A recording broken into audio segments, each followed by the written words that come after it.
While VLC Media Player is widely appreciated for its versatility, open-source nature, and support for numerous media formats, there are a few features that some users have criticized.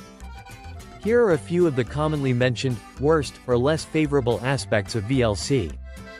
1. Clunky user interface. 1. The interface of VLC has often been considered outdated and unintuitive.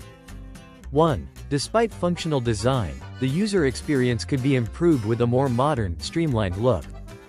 2. Limited streaming support. 1. While VLC does support streaming for various protocols, it doesn't always offer the smoothest or most user-friendly streaming experience compared to specialized services like Netflix, YouTube, or Spotify. 1. Some users find buffering or connection issues frustrating. 3. Audio and subtitles sync issues. 1. Although VLC supports subtitles and audio syncing, there can be occasional issues where subtitles are out of sync with the audio, especially in downloaded or non-standard formats. 4. No native support for certain DRM-protected content.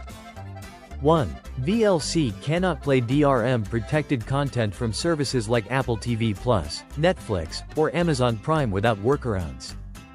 1. This limits its use as a one-stop media player for all content types. 5. Overwhelming number of features. 1. For casual users, VLC's large number of features and options can be overwhelming. 1. The sheer variety of settings and tools, while powerful, can be difficult to navigate without a learning curve. 6. Occasional performance lags. 1. On some lower-end devices, VLC can suffer from performance lags, especially when handling high-definition videos or running on older hardware. 7. No cloud syncing or built-in library management. 1. Unlike other media players like Plex or iTunes, VLC doesn't offer cloud syncing or easy library management for organizing and accessing media across devices. 8. Lack of polished customization options.